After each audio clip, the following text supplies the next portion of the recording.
Très bien, merci. Bonjour à tout le monde. Afin qu'on ait assez de temps pour poser des questions à la fin de la conférence, je vais vous présenter brièvement notre conférencier d'aujourd'hui, le professeur Gary Slater, son parcours et puis un petit aperçu de ses travaux de recherche. Donc, Gary est professeur au département de physique de l'Université d'Ottawa depuis 1996. Il avait déjà intégré ce département dès 1990. Auparavant, il a travaillé au sein du Xerox Research Center de Mississauga pendant 6 années. Par la suite, de 1997 à 2018, donc pendant environ 21 années, certains diraient 21 longues années, il a occupé plusieurs postes facultaires importants. Il a été vice-doyen de 2 départements, puis doyen et enfin vice-président de l'Université d'Ottawa. Je vous mentionne que Gary est également un fellow de l'American Physical Society et de la Royal Society of Canada. Du point de vue des intérêts de Gary Slater, on peut remarquer qu'ils sont multiples et qu'ils mobilisent des approches aussi bien théoriques que numériques en collaboration avec des groupes d'expérimentateurs, en particulier pour l'étude des polymères en milieu poreux, l'étude des macromolécules comme l'ADN. Et puis d'autres domaines d'intérêt pour lui sont la nano et la microfluidique, l'électrophorèse, qui est une technique de séparation des biomolécules comme l'ADN. Et enfin, ce dont il va plus particulièrement nous entretenir aujourd'hui, c'est la théorie de la diffusion en biophysique. Pour terminer, avant de lui laisser la parole, je tiens à mentionner que Gary fut le premier étudiant au doctorat du professeur André-Marie Tremblay, ici à Sherbrooke. Et Gary a soutenu son doctorat sous la direction d'André-Marie en 1984. A pris une maîtrise également réalisée à Sherbrooke sous la direction du professeur Alain Caillé. Pour la petite histoire, André-Marie confesse que cette première expérience de supervision au 3e cycle fut plutôt idéale, tellement idéale qu'il n'a pas alors complètement entrevu toutes les difficultés qui sont habituellement associées à la tâche de superviseur, enfin, selon ses dires. Merci Gary d'avoir accepté de prononcer cette conférence aujourd'hui et sans plus tarder, je vais te laisser la parole. Merci. Merci, c'est trop gentil. Ça me fait énormément plaisir de vous parler aujourd'hui. C'est très malheureux que je ne puisse pas visiter mon alma mater, l'université qui m'a formé, et puis mon superviseur qui est en ligne, que je vois là, sur l'écran en ce moment. Et donc, le sujet aujourd'hui, c'est la diffusion. C'est vraiment une présentation pour les étudiants de premier cycle. Et donc, moi, je suis à l'Université d'Ottawa, ici à le timbre-poste. J'ai gradué de Sherbrooke et je fais une présentation à Sherbrooke aujourd'hui. Et je dois vous dire que j'ai aussi fait la même présentation à l'Université de Montréal il y a 3 jours, vendredi. Et l'Université d'Ottawa est construite sur le territoire ancestral des Algonquins. J'ai un intérêt très, très particulier pour l'histoire. Bon, voilà. Et aujourd'hui, c'est la Journée internationale de la tolérance, le 16 novembre. C'est aussi l'anniversaire de naissance de D'Alembert, un de mes héros. Et aujourd'hui, malheureusement, en 1885, était pendu Louis Riel, un des fondateurs du pays, un francophone du Manitoba qui a joué un rôle très important dans l'histoire de notre pays. Donc, je suis à l'Université d'Ottawa. Pour ceux et celles qui n'ont jamais vu l'Université d'Ottawa, elle est largement ici, hein, les édifices qui sont ici, en plein centre-ville. Vous voyez le Parlement canadien ici. Et de l'autre côté, c'est la ville de Gatineau. Donc, c'est le Québec ici. Je peux marcher de mon bureau jusqu'au Québec en l'espace d'à peu près 25 minutes. Et ce que vous voyez ici, c'est le nouveau métro d'Ottawa qui entre sous le sol exactement ici, en plein campus. Et il est hors du sol dans l'ouest de la ville. Il ne faut pas confondre l'Université d'Ottawa avec la Ottawa University. Croyez-le ou non, ça existe aussi. Et c'est au Kansas. Et c'est une université privée, chrétienne, sans profit, sans but lucratif, on dit en français. Voilà. Bon, le plan de la présentation aujourd'hui.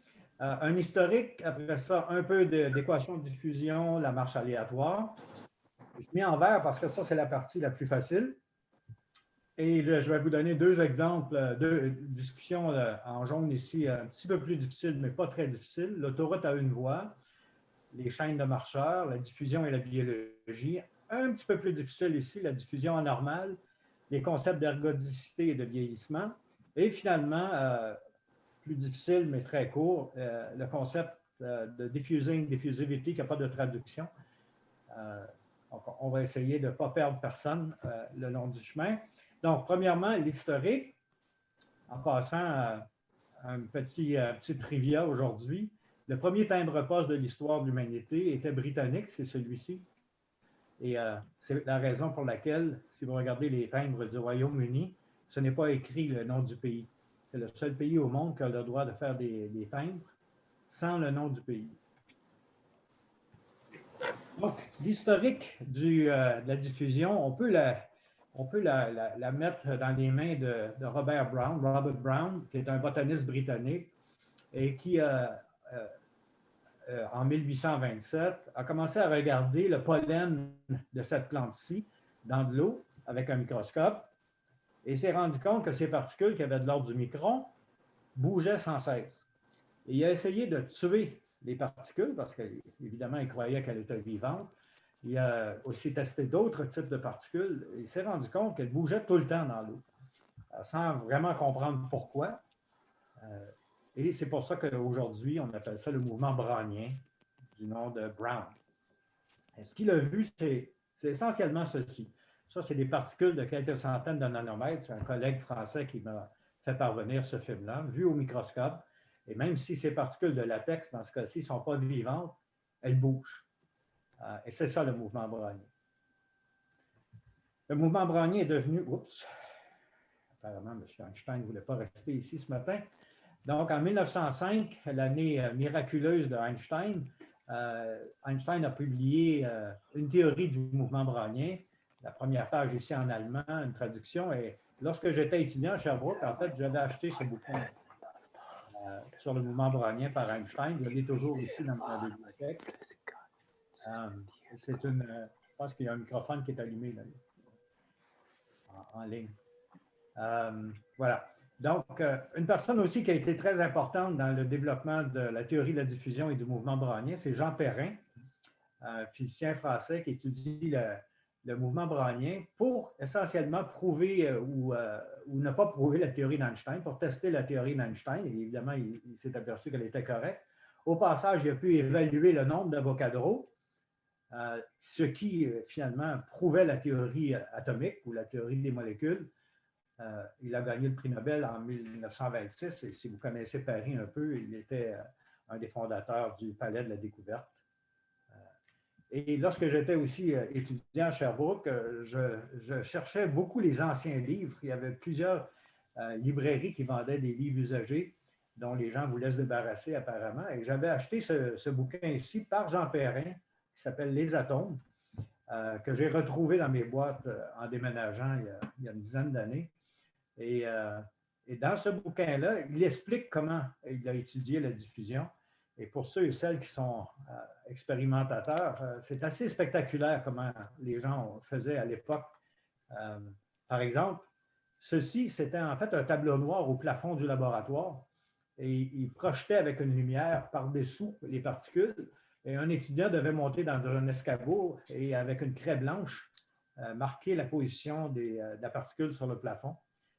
Lorsqu'on a une trajectoire comme ça, bien, on peut faire une analyse statistique et en déterminer les propriétés dont on va parler dans quelques instants. Ça, c'est une partie du bouquin que j'ai photocopié. Et ça vaut la peine de lire ce genre de bouquin-là. Les étudiants vont probablement être intéressés ou être contents de voir qu'on ne parle plus comme ça aujourd'hui. La théorie atomique a triomphé. Nombreux encore naguère, ses adversaires enfin conquis renoncent l'un après l'autre aux défiances qui longtemps furent légitimes et sans doute utiles. C'est au sujet d'autres idées que se poursuivra désormais le conflit des instincts de prudence et d'audace dont l'équilibre est nécessaire au lent progrès de la science. C'est une très, très belle phrase qui représente vraiment la science, je trouve. Mais heureusement, on n'écrit plus vraiment comme ça, puis on ne parle pas comme ça, évidemment. Je vais vous montrer un petit vidéo. J'espère que ça va fonctionner. Il faut que je le retrouve. Ici. Voilà, j'espère que vous le voyez. Est-ce que vous voyez mon vidéo? Non, vous ne voyez pas mon vidéo, je pense. Ah, ben, je vais sauter la vidéo. En fait, je pense que ça allait marcher, Gary. Tu étais sur YouTube, je pense. Tu vois mon... Ah, je ne croyais pas que vous le voyez. OK.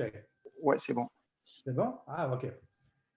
Parce que j'ai une image de côté de ce que je pensais que vous voyez, mais... Donc, ce que ce que Perrin voyait ou ce que Brown a vu, en fait, c'est ça ici. Une énorme particule qui rentre en collision avec les molécules du fluide, donc de l'eau, par exemple, et qui est poussée à cause de ça, et qui est poussée de façon complètement aléatoire dans l'espace. C'est précisément ce mouvement-là qu'on appelle le mouvement brownien et qui est à... on va fermer ça ici. OK. Donc, gardons ça à l'esprit. C'est ce genre de mouvement-là dont on parle ici. Et la deuxième section sur l'équation de diffusion. Donc, l'équation de diffusion, elle comprend deux parties essentiellement. La première partie, c'est une remarque de Fick qui, regardant des gradients de concentration dans des solutions, s'est rendu compte que ça mène à un flux. Évidemment, on sait tous que s'il y a un gradient comme ça, ici, de couleur jaune et rouge, là, avec deux colorants, ça va éventuellement devenir orange de cette façon-là, parce que le colorant rouge va monter vers le jaune va se déplacer vers le rouge, tout ça va devenir uniforme. Et selon Fick, il y a un courant de matière donc, qui s'établit en présence d'un gradient de concentration, et il doit y avoir une constante entre les deux, bien entendu. Et cette constante-là, on l'appelle la constante ou le coefficient de diffusion. Donc, J, c'est le flux, C, c'est la concentration. Donc, ça, c'est une équation qui est macroscopique, ce n'est pas microscopique, bien entendu, et ça mène à des systèmes qui sont homogènes avec le temps. Une deuxième équation importante, c'est un peu rien ne se perd, rien ne se crée, si vous voulez. Si la concentration à un endroit dans l'espace change avec le temps, c'est que le flux de particules qui arrive à cet endroit-là n'est pas égal au flux de particules qui sort de cet endroit-là. Sinon, évidemment, les choses pourraient juste passer à travers, mais ne s'accumuleraient pas ici ou ne disparaîtraient pas, dépendamment des flux ici. Donc, la divergence du flux est reliée au changement local de concentration. Donc, si on prend ces deux équations, la continuité et Fick, ben, je prends J ici, je le mets ici, ça fait la deuxième dérivée de la concentration, et ça donne cette équation-ci. Donc, c'est ce qu'on appelle l'équation de diffusion. Le changement de concentration locale en fonction du temps, c'est donné par le coefficient de diffusion multiplié par la deuxième dérivée de la concentration. Évidemment, ici, ça peut être en 1, en 2 ou en 3 dimensions. Là.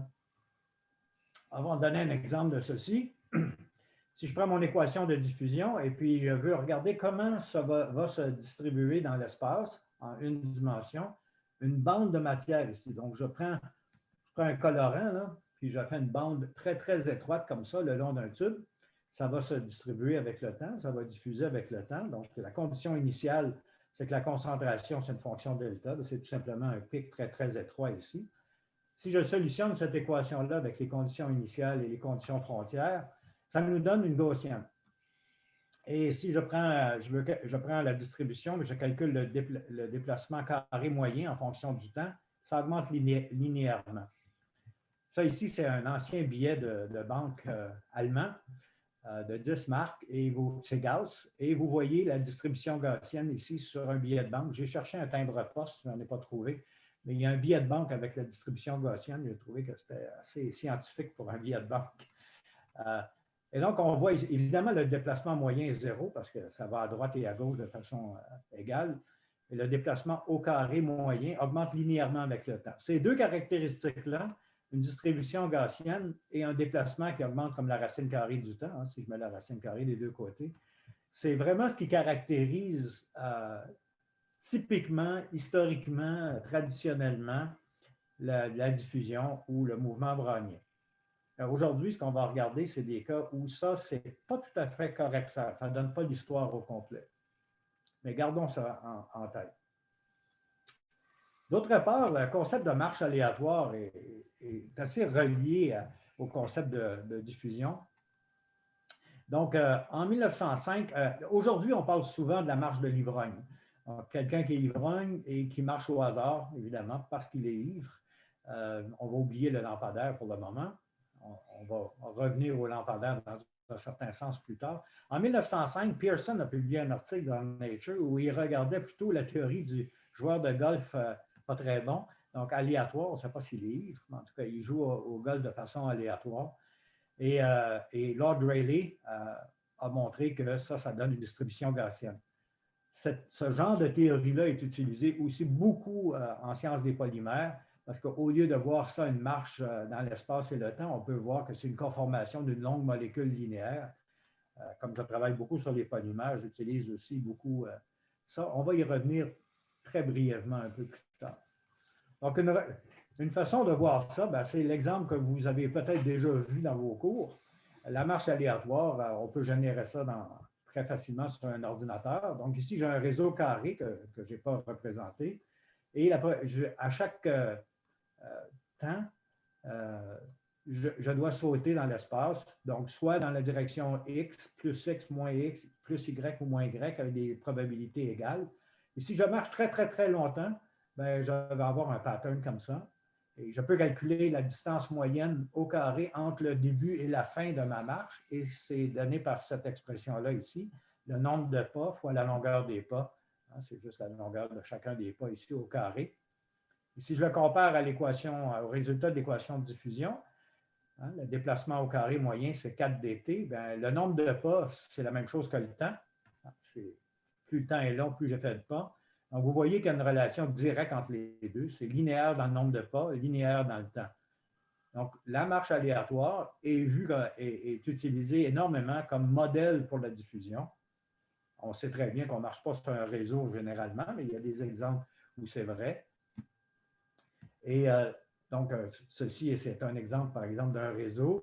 J'ai un marcheur ici qui rentre en collision avec des obstacles, qui se déplacent, etc., en sautant avec les probabilités que j'ai mentionnées plus tôt. Au fait, en passant, il y a une curiosité avec ce genre de modèle-là.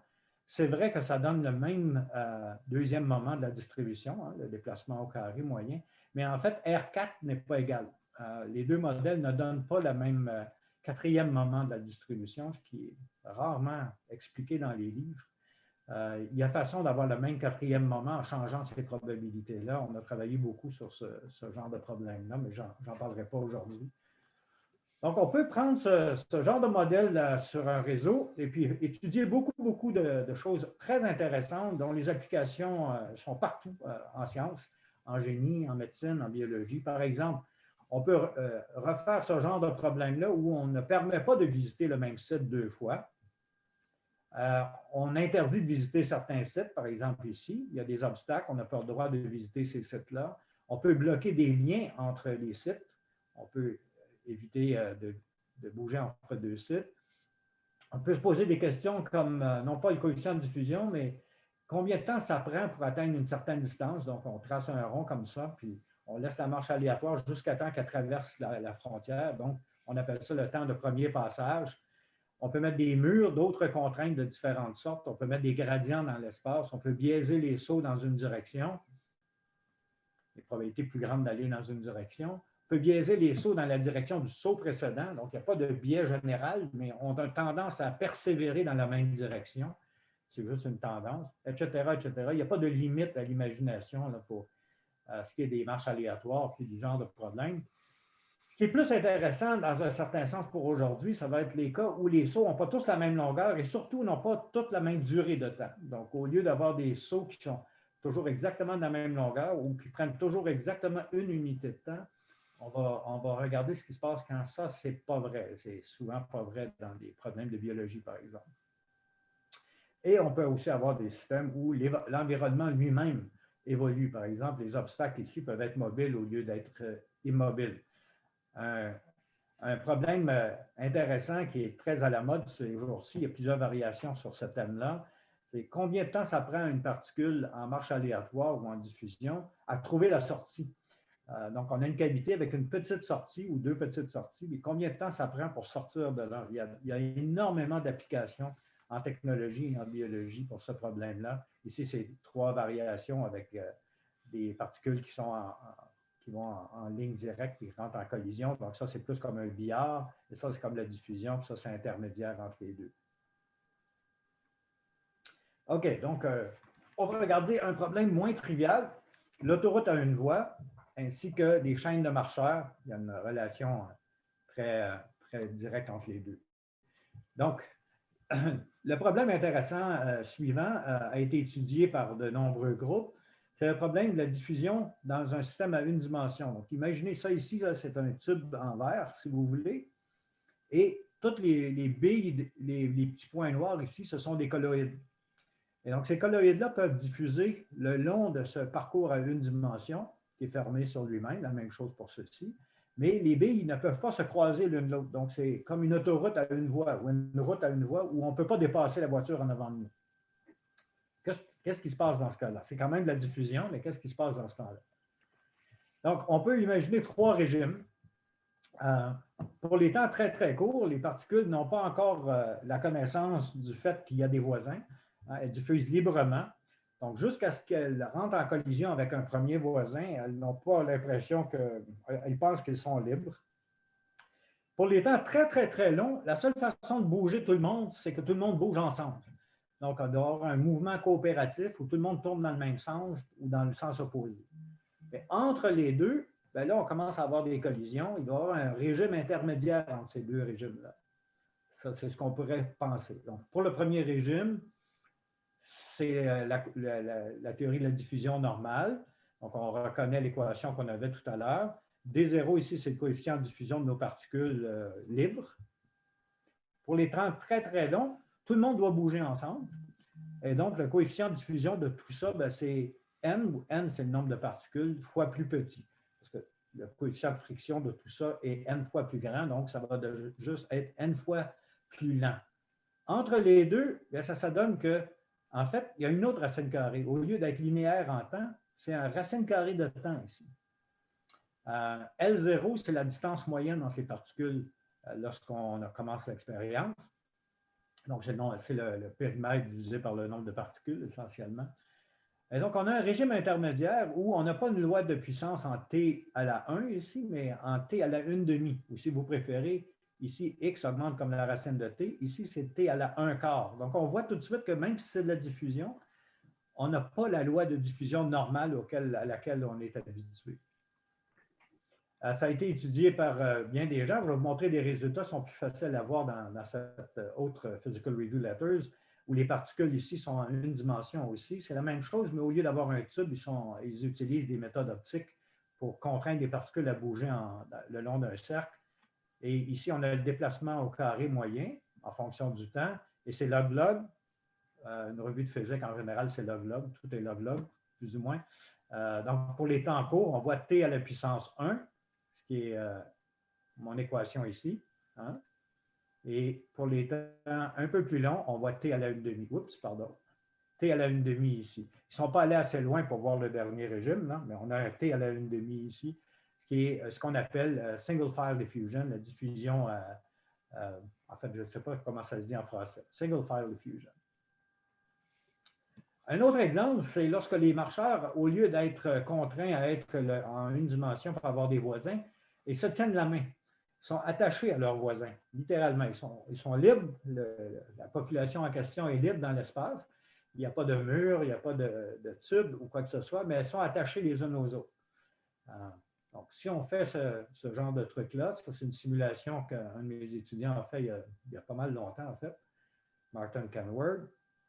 Il travaille maintenant à Montréal. Donc, on voit, elles bougent au hasard, mais elles sont toujours contraintes de se suivre les unes les autres. Donc, pour des temps très courts, encore une fois, la particule ne se rend pas nécessairement compte qu'elle a des voisins. Pour les temps très, très longs, encore une fois, elles doivent bouger ensemble. Et entre les deux, la bille ici doit attendre que les deux autres bougent avant de bouger. Donc, c'est un peu le même problème.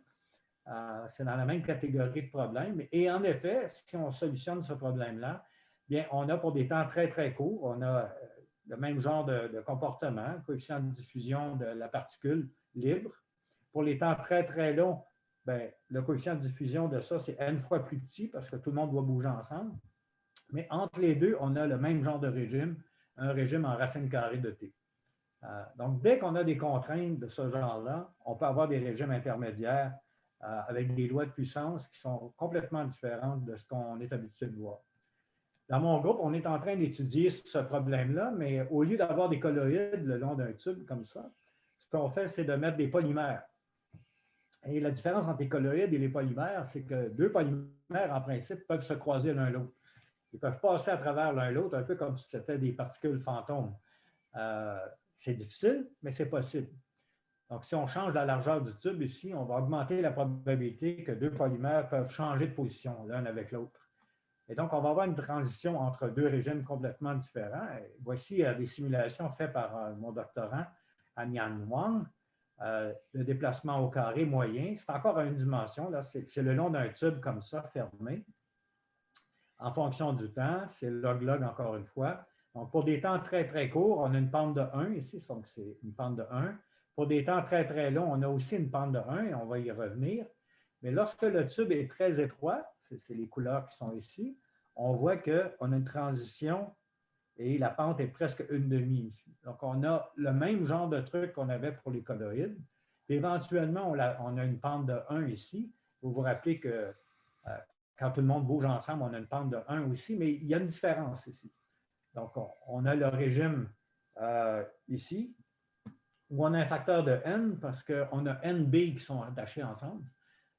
Donc, le coefficient de diffusion de ça, c'est n fois plus petit que le coefficient de diffusion d'une seule de ces billes, un monomère. On arrive à un régime intermédiaire en racine carrée de t, qu'on voit ici au milieu. Mais là, pour les temps longs, ça, c'est plus complexe que pour les colloïdes parce qu'on a deux possibilités. Soit qu'elles passent les unes à travers les autres, difficilement, mais elles passent les unes à travers les autres, dans lequel cas les autres vont ressembler plutôt à une viscosité. C'est comme si les particules étaient plus ou moins libres, mais elles étaient ralenties par les collisions. Donc, on peut dire que c'est comme une viscosité additionnelle dans le système. Ou si elles passent encore plus difficilement les unes à travers les autres, bien, on a le mouvement que tout le monde doit bouger ensemble.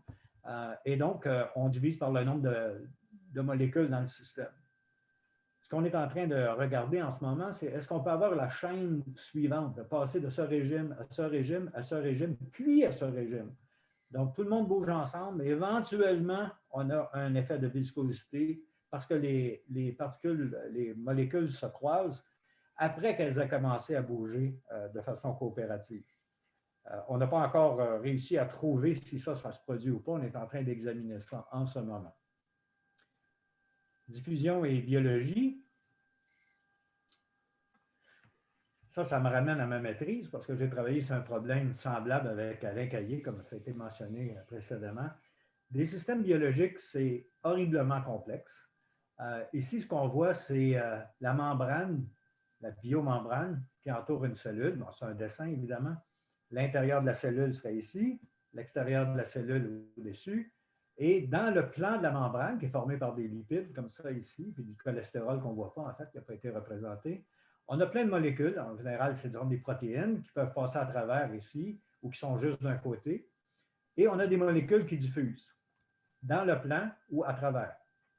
Et on a plusieurs mécanismes. Comme vous voyez ici, la particule diffuse lentement. Et là, il y a plein d'obstacles. Ça prend beaucoup de temps pour en sortir. Ici, il y a une des molécules qui s'en va le long comme un train, en une direction évidente. Celle-ci, elle est complètement libre, etc. Il y a plein de problèmes de diffusion intéressants. Il y a beaucoup de mouvements, diffusion avec des obstacles, diffusion dirigée comme celle-ci, par exemple. Dans le plan de la membrane ou à travers, ce sont des systèmes extrêmement inhomogènes, en particulier à l'intérieur, c'est extrêmement inhomogène, très dense. Il y a beaucoup de problèmes en biologie où une molécule doit en trouver une autre pour avoir une réaction chimique, sinon on a des problèmes médicaux. Donc, comment deux molécules se retrouvent dans une mixture semblable par diffusion. Et ce qui a changé depuis que j'étais étudiant, moi, c'est le fait que maintenant, on peut les voir, les molécules. Alors, ça, c'est un exemple d'une image tirée d'un article, tout simplement, au microscope, par fluorescence. On peut voir la molécule se promener, on peut dessiner son chemin. Et donc, à partir de cette trajectoire-là, on peut faire des statistiques, regarder le déplacement au carré moyen, est-ce qu'on a une gaussienne, etc., et déterminer quel type de mouvement on a devant nous. Donc, sommaire de la première partie, introduction, si vous voulez. Le problème de diffusion le plus typique, c'est lorsque le déplacement au carré moyen de la particule, ça c'est à une dimension, augmente linéairement avec le temps. Mais il existe aussi, j'en ai montré deux, des cas où le déplacement au carré moyen augmente moins vite que t à la 1, avec une puissance, j'ai montré 2 cas où c'est une demi, ce chiffre-là, au moins de façon transitoire. Il peut exister des systèmes où ce n'est pas transitoire, on va en parler un peu, mais au moins de façon transitoire, il existe des systèmes où on a un régime de ce genre-là. Donc, la diffusion anormale, c'est précisément ce régime-là. Lorsque le déplacement au carré moyen n'augmente pas linéairement avec le temps. C'est moins vite que linéairement avec le temps. Un exemple extrêmement connu que nous, on utilise pour modéliser des systèmes biologiques puis des systèmes non biologiques d'ailleurs aussi, c'est le système de percolation. Donc, on a une diffusion, par exemple, la particule ici qui est en train de diffuser, vous voyez une trajectoire potentielle ici, sur un réseau carré comme ça, ou cubique, à 3 dimensions, avec des sites qui sont bloqués. Ici, on a 12 23 32 42 des sites sont bloqués par des obstacles. Et évidemment, le coefficient de diffusion, il va y avoir beaucoup, beaucoup de collisions. Le coefficient de diffusion va diminuer lorsqu'on augmente la quantité d'obstacles, la fraction des sites qui sont bloqués. Donc, pour des temps très courts, on s'attend que, par exemple, si je mets une particule ici, pour les temps très courts, elle ne sait pas qu'il y a des obstacles.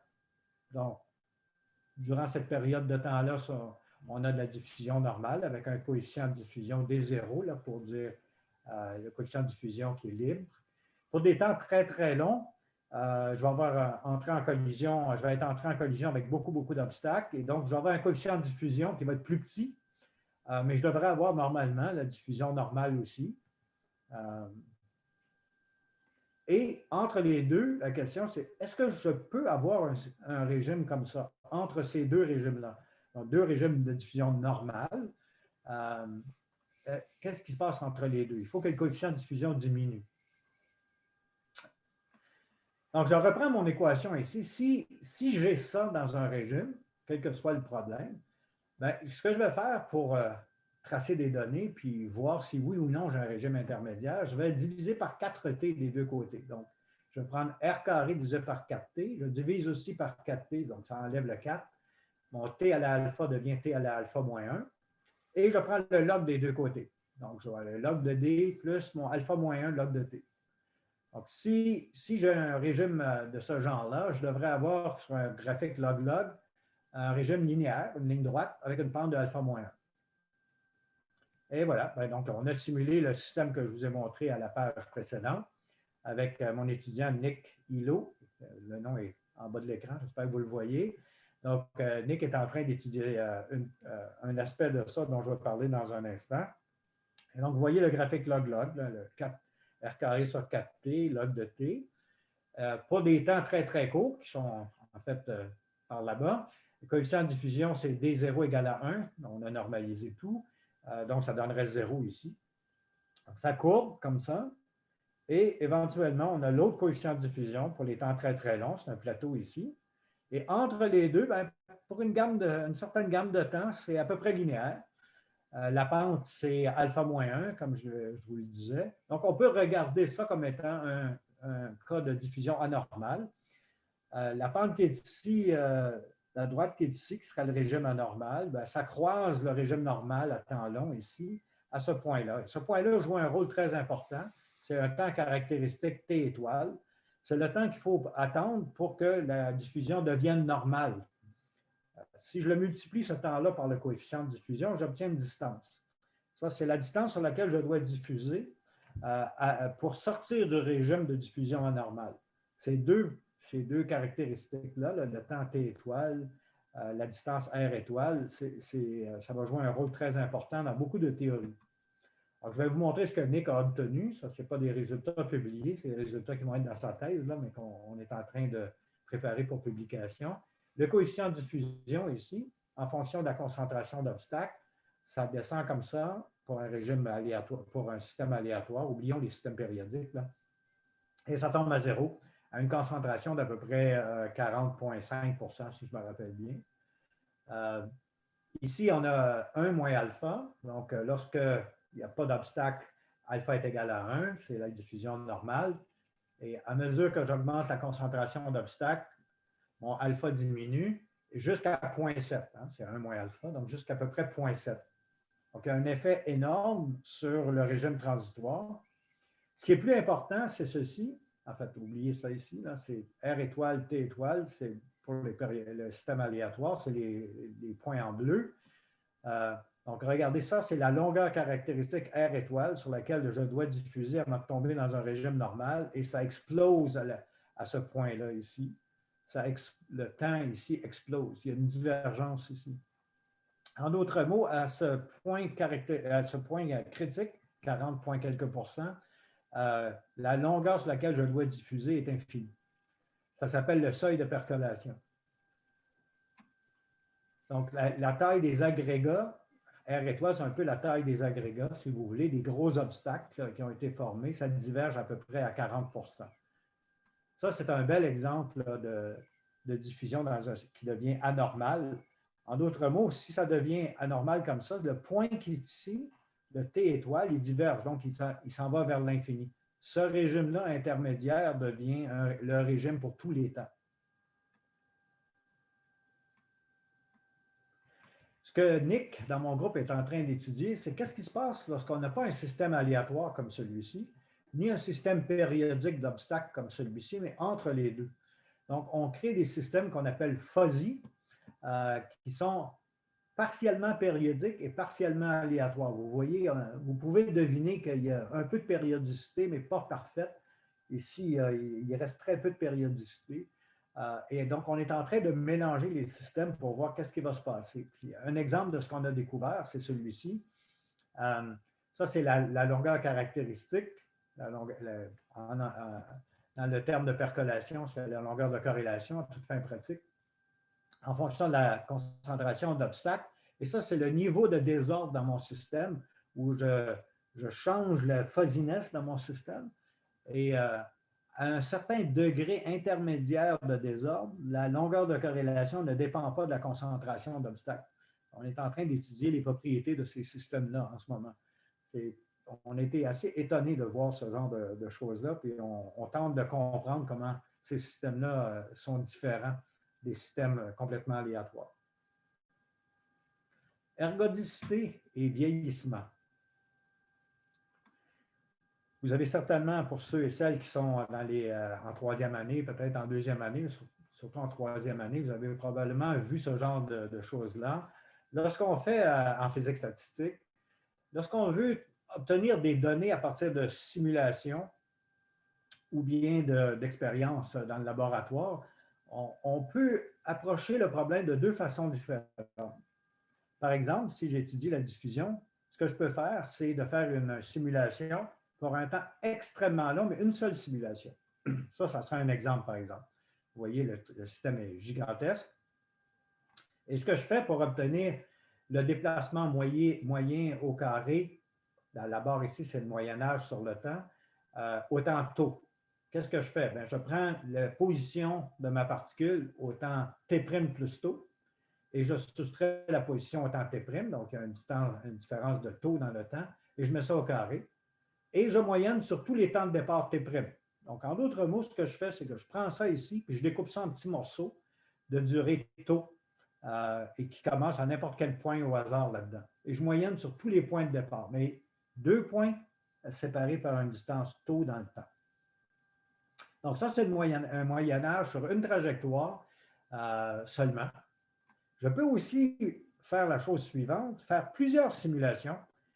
Et donc, ici, c'est le déplacement dans l'espace X en une dimension. Et c'est le temps sur l'axe des X. Donc, si je veux taux égale 60, disons, bien, je vais prendre à 60 ici, je vais faire la moyenne sur tous les déplacements ici au carré. J'en ai plusieurs, je vais en faire des milliers, sinon 1 million, et je vais moyenner sur 1 million de ça. Donc, en d'autres mots, j'utilise plusieurs trajectoires plus courtes au lieu d'une trajectoire très longue, donc oméga trajectoire, et je somme sur la valeur de ça, sur tout l'ensemble. Donc, je moyenne sur l'ensemble. Et la question, c'est est-ce que ces deux choses-là donnent le même résultat? L'ergodicité, c'est l'hypothèse que ces deux choses-là donnent le même résultat. Et puis, on utilise beaucoup ça en physique statistique pour faire des calculs analytiques, par exemple. Est-ce que c'est toujours vrai dans les systèmes dont on parle depuis le début? Bien, malheureusement, si le déplacement au carré moyen augmente comme t à la puissance alpha, bien, ce genre de moyenne-là, il est proportionnel à t. En d'autres mots, pas à taux. Bien, il est proportionnel à taux, mais il est aussi proportionnel à t. En d'autres mots, plus ma marche aléatoire est longue, plus petit va être mon déplacement moyen carré. Donc, la durée de mon expérience influence le résultat final.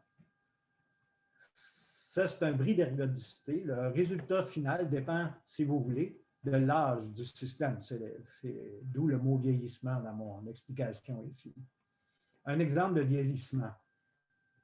Supposons, par exemple, qu'on fait une marche aléatoire, comme on l'a vu tout à l'heure, à 2 dimensions, on fait des sauts en haut, en bas, mais le temps qu'on prend pour faire un saut n'est pas le même pour tous les sauts. La probabilité qu'un saut prenne un temps delta t est proportionnelle à 1 sur delta t à la 1 plus alpha, où alpha est un nombre entre 0 et 1, positif entre 0 et 1. Donc, ça, c'est facile à faire. On tire des nombres au hasard avec cette distribution-là et on refait la marche aléatoire et on regarde ce qui se passe. On fait les statistiques. Cette distribution-là a une propriété un peu agaçante, si vous voulez. Si je moyenne cette probabilité-là pour trouver le temps moyen d'un saut, la durée moyenne d'un saut, bien, ça diverge.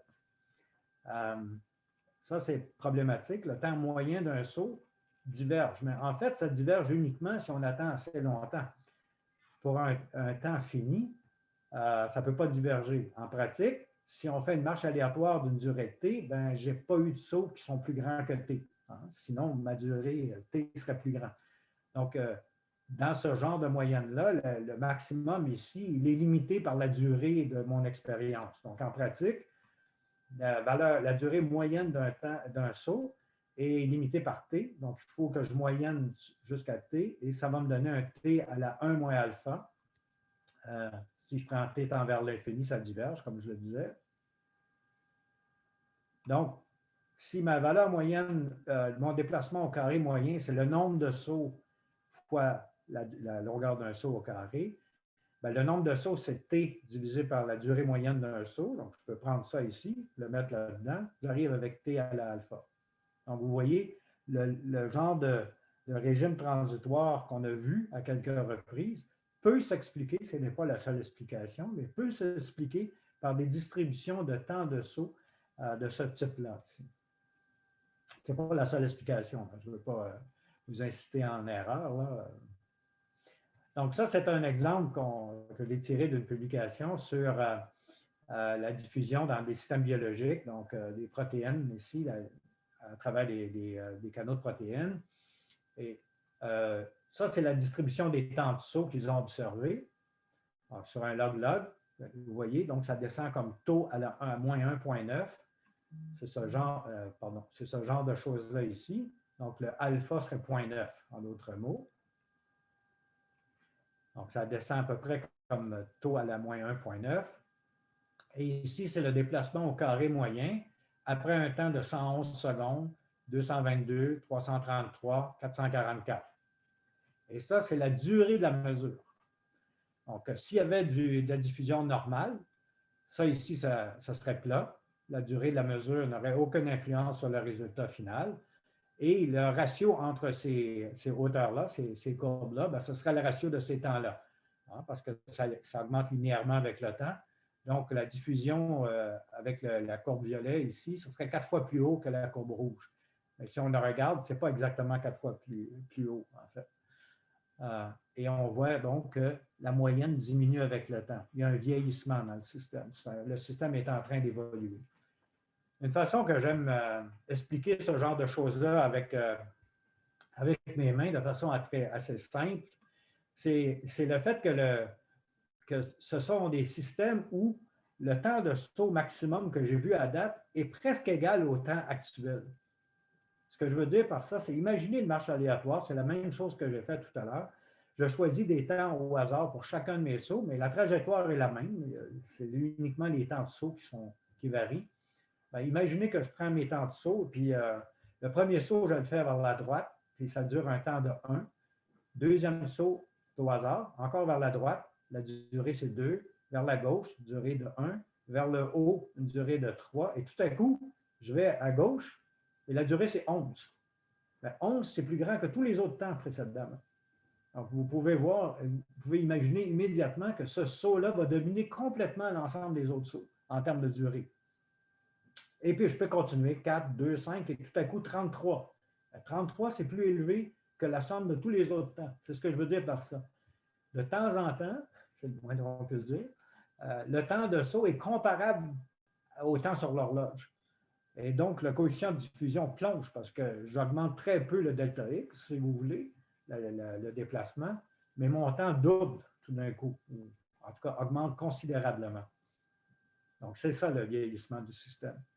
Une autre façon de voir ça dans l'espace au lieu du temps, c'est un peu plus difficile à voir, là, mais ce qui va beaucoup dominer le coefficient ou ralentir la particule, c'est les plus gros obstacles. Par exemple, celui-ci, je pense que c'est probablement le plus gros agrégat d'obstacles parce qu'il est connecté à celui-ci aussi. Donc, si je diffuse seulement sur une distance égale à ceci, ben ça, j'ai l'impression que c'est le plus gros obstacle que je peux trouver dans l'univers. Mais si je diffuse encore plus longtemps, je vais en trouver un qui est 5 fois plus gros que ça ou 10 fois plus gros que ça et qui va ralentir beaucoup plus ma diffusion que tout ce que j'ai eu précédemment. Donc, c'est un peu l'équivalent, mais dans l'espace au lieu du temps. Et nous, on a regardé ça depuis plusieurs années, ce genre de problème-là. Et il y a quelques années, ah oui, donc je vais vous poser, je vais vous rappeler un résultat puis poser une question. On a vu encore une fois que l'équation de diffusion mène typiquement à une distribution gaussienne et à un déplacement au carré moyen qui augmente linéairement avec le temps. Donc, une des questions qu'on peut se poser, c'est est-ce que le mouvement brownien, c'est-à-dire le deuxième résultat ici, mène toujours à une distribution gaussienne? Il n'y a pas de réponse à ça dans les anciens livres de thermodynamique, mais souvent, on en conclut que probablement que la réponse est oui. Et il y a quelques années, Steve Granick a publié un article dans la revue PNAS, et la référence est ici, avec le titre absolument fantastique, Anomalous yet Brownian. Anormal, mais quand même brownien. Dans cet article-là, il m'avait approché quelques années avant parce qu'il m'avait mis au courant des résultats, puis il m'avait demandé de travailler sur ce problème-là parce qu'il avait publié un article qui allait faire du bruit, et puis l'article a fait du bruit, effectivement. Donc, ça, c'est un des systèmes, un tube de lipides. Il y a des particules qui bougent le long du tube. Et il a tout simplement regardé le déplacement au carré moyen en fonction du temps. Et c'est brownien dans le sens qu'une pente de 1, x carré augmente linéairement avec le temps. Mais lorsqu'il a regardé la distribution, la probabilité d'avoir bougé sur une distance x à un certain temps, donc ça, c'est ma probabilité d'avoir bougé sur une distance x. Si vous avez une gaussienne, si vous avez la gaussienne ici, je prends le log de ça, j'arrive à x carré. Donc, ça devrait être une parabole. Et c'est ce qu'il trouvait avec des temps très longs, à des temps très longs. Mais pour les temps courts, comme vous voyez, ce n'est pas du tout une parabole. En fait, c'est une ligne droite. Une ligne droite, ça veut dire que c'est x à la 1 ici. Donc, il n'obtient pas une gaussienne pour les temps courts, mais pour ces mêmes temps courts-là, il n'y a absolument aucune trace de diffusion anormale sur ce graphique-là.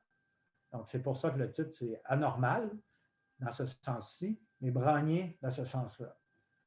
Donc, la réponse à cette question-là, c'est non, en fait. Mais c'était une surprise, parce que personne n'avait pensé que ces systèmes-là pouvaient exister. Et c'est tous des systèmes extrêmement simples.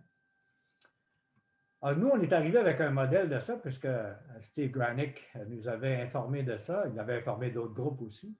Et on a publié un article en 2014, mon postdoc d'alors, Nikita Chubinski, et moi, dans Physical Review Letters, avec le titre suivant, Diffusing Diffusivity. Donc, ça, c'était le titre de ma dernière section. A Model for Anomalous yet Brownian Diffusion. Et là, on est arrivé avec cette expression-là pour caractériser ce genre de mouvement-là. Et maintenant, je pense que c'est rendu à peu près à 150 articles qui ont été publiés avec cette expression-là. Elle est maintenant consacrée dans le domaine. On ne s'attendait pas à avoir un impact linguistique sur le domaine. Alors, l'idée qu'on a eue, c'est la suivante. Lorsque il manque une équation, j'aurais dû rajouter une équation ici. Lorsque vous faites la théorie de la diffusion ou des marches aléatoires, en fait, dans vos cours, vous voyez que le déplacement au carré moyen, après n pas, ben, ça va vous donner une somme, c'est deux sommes. La première, c'est la somme sur les pas de delta x carré. Si tous les pas ont la même longueur, ben ça, c'est a carré dans mon expression. Donc, ça donne n a carré, tout simplement. Et il y a ce terme-là ici, qui est la moyenne sur deux pas différents. I et J sont différents ici. Donc, ça, c'est la corrélation. Est-ce que la longueur d'un pas a une influence sur la longueur de l'autre ou sur la nature d'un des sauts? Est-ce qu'elle a une influence sur la nature d'un autre saut? Dans les marches aléatoires de ce type-là, on dit toujours qu'on étudie des problèmes où il n'y a aucune corrélation entre le saut I et le saut J dans ma marche, un temps T ou un temps T'. Donc, on fait cette hypothèse-là. C'est tout à fait valide, sauf que c'est mal expliqué dans la littérature. Qu'est-ce que ça veut dire exactement, cette moyenne-là? Qu'est-ce que ça veut dire, cette absence de corrélation? Prenons par exemple la diffusion d'une particule dans un système inhomogène. C'est une de mes, je pense que c'est ma dernière ou avant-dernière acétate. Donc, le coefficient de diffusion est très, très rapide ici, mais très, très lent à l'intérieur de ces régions noires. Donc, la particule dans la région noire ici diffuse très, très lentement, puis celle dans la partie, qui se promène dans les régions claires de l'espace vont très, très vite.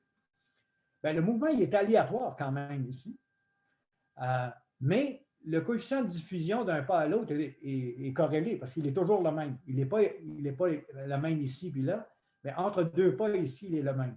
En d'autres mots, ce que je veux dire par là, c'est que quand je dis que deux pas sont non corrélés, tout ce qu'il s'agit d'avoir, c'est que les signes ne soient pas corrélés. Je peux avoir des directions aléatoires pour mes sauts, puis avoir un zéro ici, même si l'amplitude ici n'est pas aléatoire. Je peux avoir des corrélations dans l'amplitude sans avoir des corrélations dans le signe. Donc, ce qu'on a fait, nous, c'est de dire, écoutez, on peut faire des simulations de ça, on en a fait, mais on essayait de trouver un modèle qui serait plus général.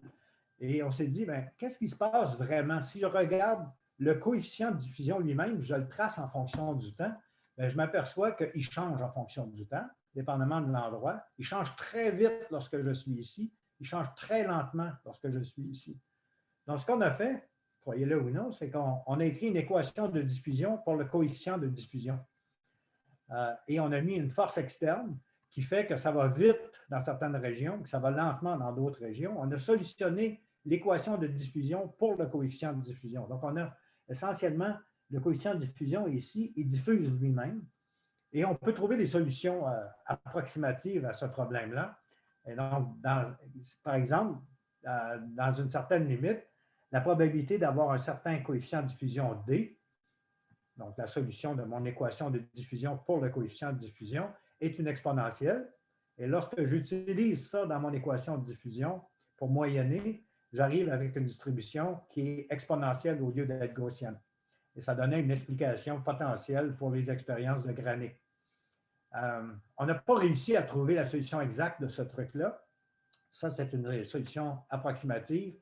Mais évidemment, il y a des physiciens russes qui ont réussi à solutionner notre problème mathématiquement, analytiquement, exactement depuis. Et ça a mené à toute une littérature. Si vous cherchez diffusing diffusivity, c'est rendu un gros, gros domaine qui est difficile à suivre tellement il y a de publications. Conclusion, rapidement. La loi en racine de t, ce n'est pas universel. On a d'autres régimes avec des puissances qui sont plus petites qu'une demi, si vous voulez. Les systèmes biologiques, en particulier, sont extrêmement complexes et ça, c'est très fréquent d'avoir des régimes différents. Diffusion brownienne et distribution gaussienne ne sont pas synonymes. Les deux des sujets chauds en ce moment, c'est la matière active. Donc, des particules qui sont actives, qui nagent dans une certaine direction, changent de direction de façon aléatoire, etc., comme par exemple certaines cellules vivantes.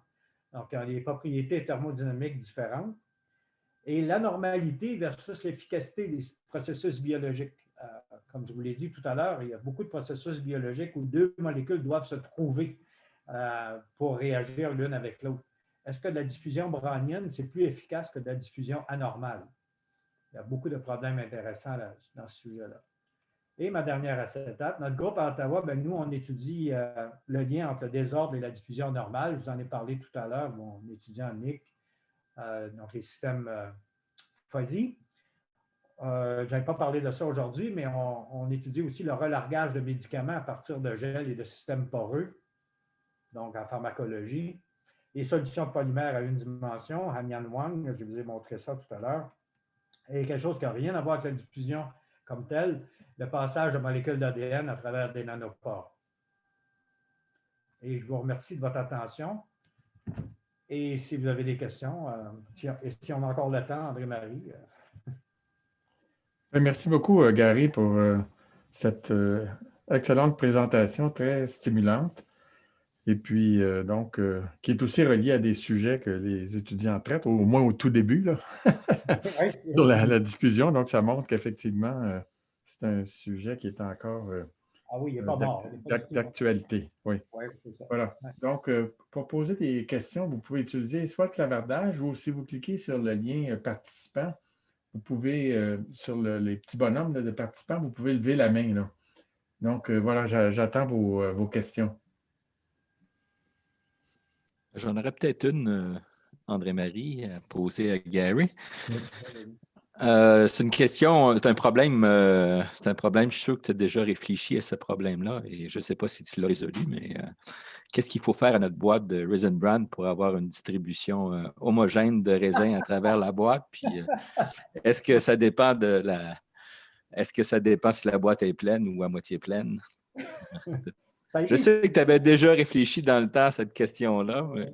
En fait, quand j'étais étudiant, il y avait un article, je pense que c'était dans Physical Review Letters, sur les Brazil Nuts. Pourquoi les noix du Brésil sont toujours en haut dans une mixture de noix de différentes tailles, de différentes densités. Mais ce n'est pas du mouvement brownien vraiment, Denis, à moins que tu brasses la boîte vraiment fort. Il y a un problème d'entropie aussi. Je plaisantais. Une question plus d'actualité, peut-être, c'est les modèles de diffusion, il y a moyen d'être prédictif.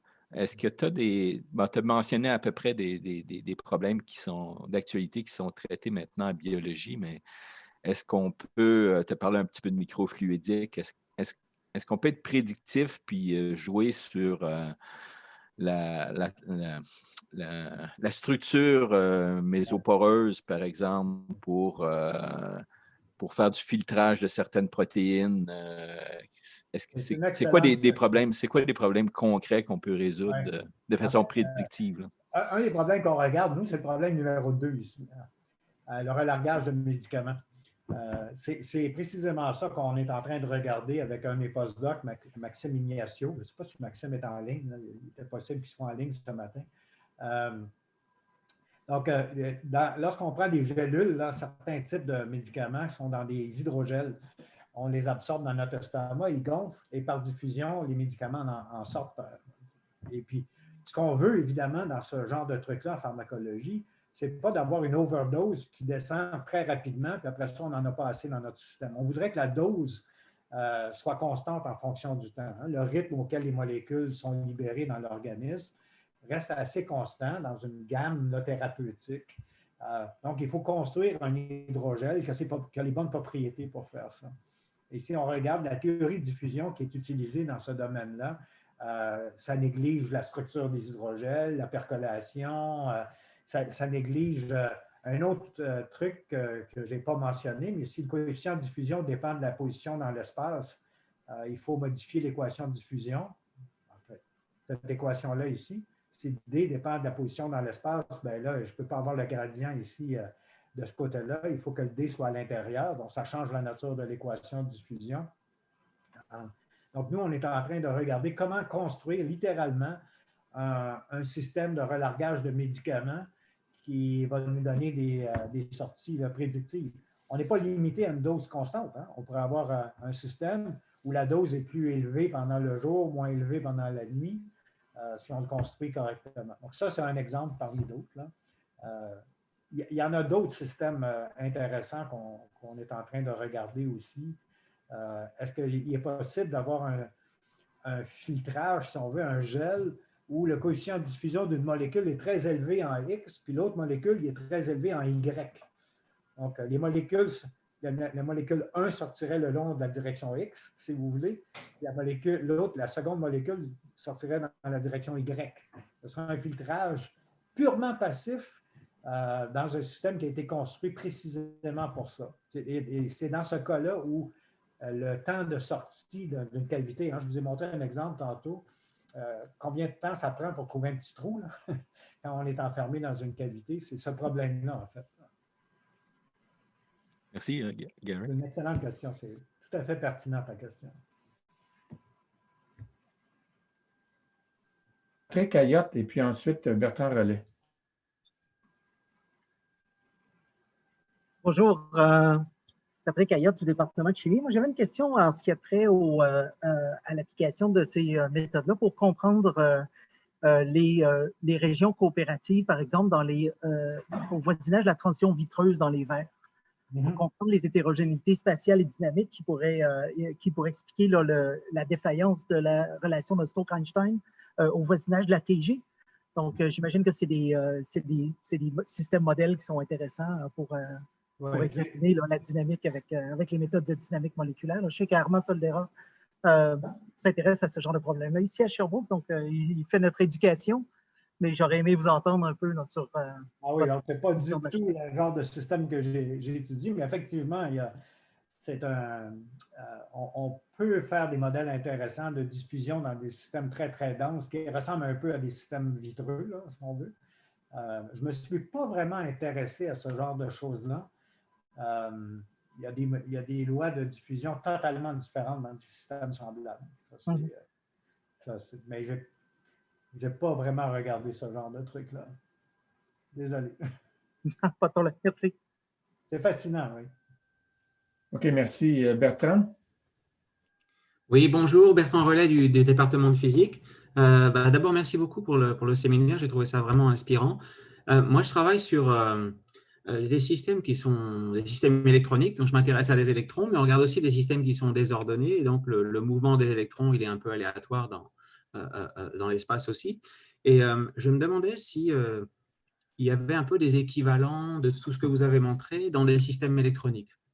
Par exemple, je peux bien me dire que dans un semi-conducteur, on sait que le libre parcours moyen des électrons, donc la distance entre deux collisions, il peut être assez long, ça peut être des microns, et puis je pourrais très bien faire un échantillon où je mets des obstacles qui sont plus gros que ça, de manière contrôlée. Donc, est-ce que je peux faire de la diffusion anormale là-dedans? Je me demandais s'il y avait des choses qui avaient été faites dans cette direction.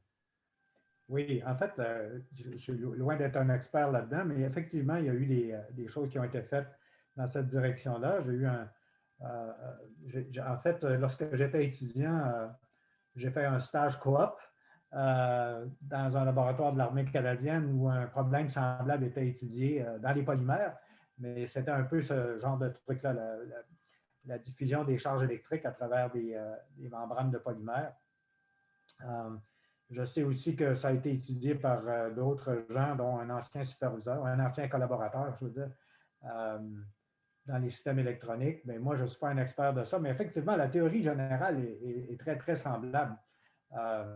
En autant qu'on puisse définir un libre passage, une longueur d'un pas, puis la durée d'un pas, puis une géométrie, on peut étudier ce genre de problème-là. En fait, ce que je n'ai pas mentionné, c'est... là, je ne sais pas combien de cette étape je vais reculer, mais je n'ai pas du tout mentionné ça, mais lorsqu'on fait les simulations ou les expériences sur ce genre de système-là, nous, on a trouvé une façon exacte de calculer le coefficient de diffusion dans ces systèmes-là. On ne fait pas de simulation. J'ai dit qu'on faisait de la simulation Monte-Carlo, mais en fait, on ne fait pas de simulation Monte-Carlo. On a trouvé comment calculer le résultat exact de la simulation Monte-Carlo. Donc, en autant qu'on ait la position moyenne, en fait, toutes les statistiques, les paramètres de la simulation, on est capable de trouver la solution exacte de la simulation. Ça prend des problèmes de matrice gigantesques, là, mais on peut trouver la solution exacte. J'essaie de trouver. C'est mon étudiant Nick là, utilise en fait pour ces systèmes-là ici. Les points qui sont là, vous voyez, il n'y a pas beaucoup de bruit. Là. En fait, c'est des résultats exacts. Évidemment, il y a un moyen-âge sur le désordre, mais pour chacun des échantillons de l'ensemble, on a un résultat numérique exact. Donc, on peut faire des calculs sur n'importe quel problème en autant qu'on a les paramètres, la distribution de temps, la distribution de toutes sortes de choses. OK, et merci. Et dans le cas des électrons, si tu me permets, André-Marie, il y a une autre physique qui est très importante, c'est l'interaction entre les particules. Ouais. Est-ce que l'interaction coulombienne, comment est-ce que, au moins qualitativement, est-ce que ça affecte les résultats quand il y a de l'interaction comme ça entre particules?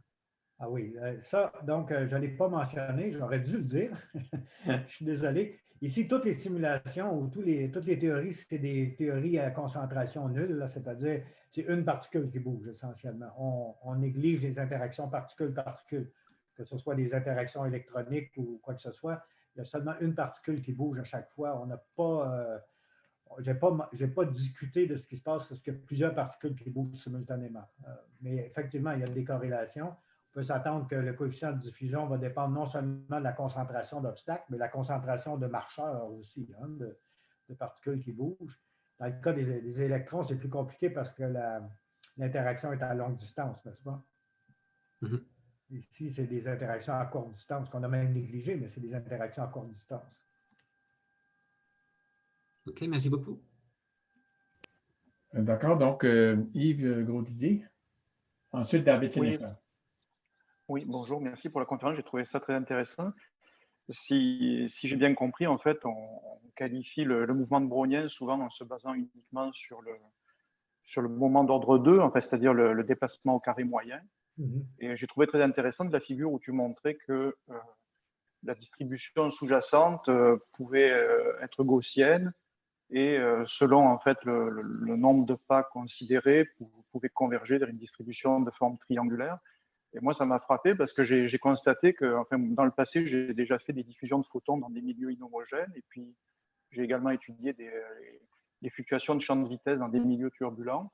Et c'est exactement le même genre de phénomène qu'on trouve. Et en fait, ma question est la suivante, c'est que d'expérience, en fait, quand on avait une distribution sous-jacente qui quittait la normalité et qui donc finalement faisait référence implicitement au théorème central limite, essentiellement, on invoquait souvent une généralisation du théorème central limite vers une nouvelle, disons un autre type d'attracteur en termes de densité de probabilité, qui serait des lois avec des moments à partir d'un certain ordre qui serait infini. Donc, je pense à des lois dites lévistables, des choses de ce type-là. Et je me demandais si, dans le cadre de tes recherches, il y a des systèmes où effectivement on trouve ce genre de distribution sous-jacente, des distributions essentiellement avec des queues algébriques. Oui, il y a longtemps, j'ai travaillé sur un problème de trapage d'ADN dans des gels qui était exactement ce que tu expliquais. Lorsqu'on regardait la distribution des temps de drapage, elle était algébrique, la queue était algébrique. Donc, ça menait à pas des vitesses, là, mais des déplacements qui n'allaient pas linéairement avec le temps, même s'il y avait une force externe, des choses comme ça. Tout à fait. La question qu'on se posait, plus généralement, qu'on se pose partout en ce moment, c'est quelle est la généralité de ce lien-là ici? Quels sont les systèmes ou les conditions les plus générales qui permettent d'avoir ça? Et donc, on est en train de regarder, en fait, il y a beaucoup plus de groupes que le mien, là. Quelles sont les conditions sous lesquelles on obtient ce genre de choses-là? Et vice-versa. Hein? Est-ce qu'on peut avoir une gaussienne ici, mais pas avoir de la diffusion normale ici? Tous ces cas-là sont étudiés pour trouver des théorèmes généraux. Les applications de ça, il y en a des multiples applications dans toutes sortes de domaines. Si vous cherchez diffusing diffusivity, par exemple, ou des choses comme ça, ou anomalous Yann-Brownian, vous allez voir que la littérature est en train d'exploser. Vraiment, c'est remarquable. Et c'est aussi très mathématique maintenant. Il y a des gens à Paris, entre autres, là, qui publient des quantités d'articles phénoménaux là-dessus. Merci. OK, merci beaucoup. Donc, David Saint-Charles? Oui, donc, merci, Gary. Tu m'entends? Oui, je t'entends. Oui, OK. J'avais une question concernant, en fait, c'est une intuition que j'ai, c'est une question en même temps. Donc, le fait d'avoir toujours des équations linéaires, quand on prend la limite continue, c'est au fond, on revient à négliger les interactions entre les particules. Ouais. Et par contre, ces particules vont interagir par l'intermédiaire du milieu. Et si on faisait une analogie avec le groupe de renormalisation, on se dirait qu'au temps très grand, on pourrait en quelque sorte faire la trace ou intégrer les temps plus petits, puis on générerait de cette manière-là une espèce d'interaction effective entre les particules qui diffusent. Donc, est-ce qu'on ne pourrait pas voir ce qui se passe de manière anormale au temps très grand comme une espèce d'effet non linéaire, en quelque sorte, qui pourrait être traité de manière approximative par cette question de diffusion, de la diffusivité, si on veut, là. Est-ce qu'une façon de regarder ça comme étant une espèce de linéarisation de quelque chose qui serait non linéaire? C'est ça ma question, en fait. Ouais.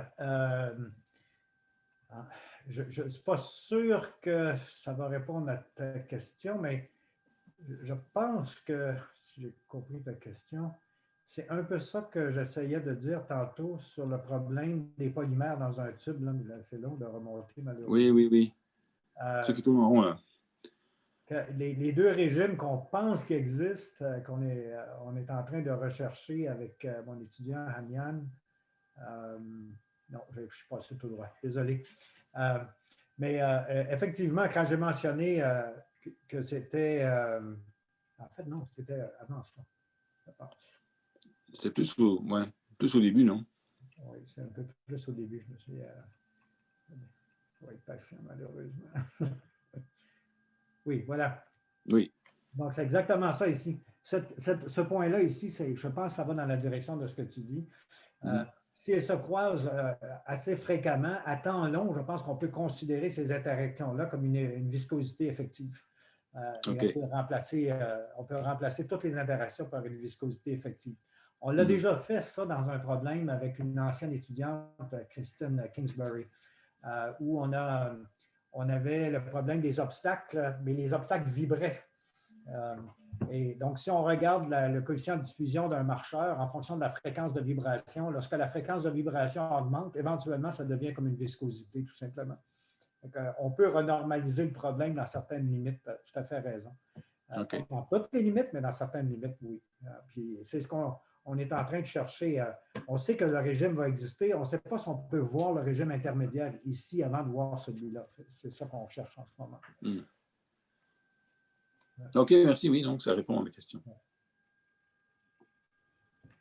OK, donc je vais peut-être me permettre une question, puis ensuite, je vais passer la main à un étudiant qui va devenir l'hôte de la rencontre, puis les professeurs vont partir, puis poser les étudiants vont peut-être être moins gênés de poser des questions, même de nature plus générale sur qu'est-ce que... J'avais même, comme je le disais tout à l'heure avant la présentation, à la demande de l'Université de Montréal, j'avais préparé une acétate de conseils sur la carrière. Je l'ai encore si les étudiants veulent l'écouter, sinon c'est correct aussi. Donc, je ne prendrai pas trop de temps puisque je pense que c'est quelque chose, un exercice très intéressant. Donc, quand par exemple, tu as le passage entre deux limites de diffusion, bon, parfois, il y a des longueurs de corrélation dans le problème de percolation. Parfois, il y a un R étoile là, qui intervenait dans la distribution des temps de saut. Est-ce que ces passages-là d'un à l'autre ne seraient pas mieux décrits par une fonction d'échelle, comme en théorie des transitions de phase, plutôt que juste par une loi de puissance intermédiaire? Oui. Et je dois dire qu'un des problèmes sur lesquels on se bute en ce moment, c'est précisément, c'est relié à ta question, André-Marie. Dans le cas où j'ai mentionné tantôt, les cas de ce que j'appelais les systèmes fuzzy, là, la longueur de corrélation, ou le R étoile, en fait, c'est pas vraiment la longueur de corrélation, c'est le crossover length en anglais. Là. Le fait qu'elle soit indépendante de la concentration, ici, par exemple, dans ce système-là. En fait, c'est ce système-ci. Dans ce système-là, dans un système où il y a 66% des obstacles qui sont mis au hasard, puis 33% qui sont mis sur un réseau périodique, j'ai beau changer la concentration, j'obtiens toujours la même longueur de corrélation, telle que mesurée par le coefficient de diffusion. Ce qu'on se pose comme question en ce moment, c'est géométriquement, comment on mesure ça? Hein? Dans la théorie de la percolation, comme tu sais, c'est la longueur de corrélation, c'est la taille essentiellement caractéristique des agrégats. Oui. Mais ici, la concentration n'a aucun impact. Donc, c'est clairement pas ça, la longueur caractéristique dans un système qui est fuzzy. Et on a essayé plein de façons d'étudier la géométrie, puis à date, on n'a rien trouvé qui fonctionnait vraiment. Il y a des lois d'échelle différentes qu'on n'a pas réussi à identifier. D'accord. Peut-être juste un commentaire aussi.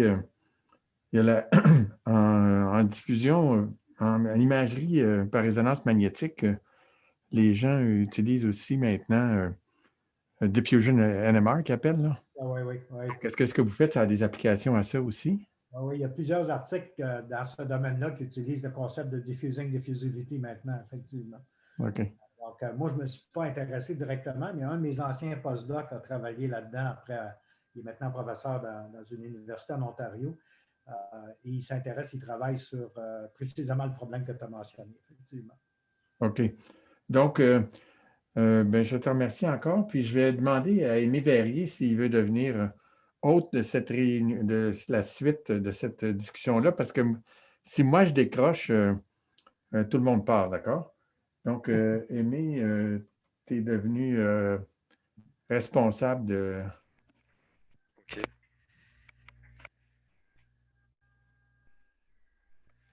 Sauf que moi, j'ai pas de caméra. Mais... OK, ben on ne verra pas, c'est tout. C'est bon.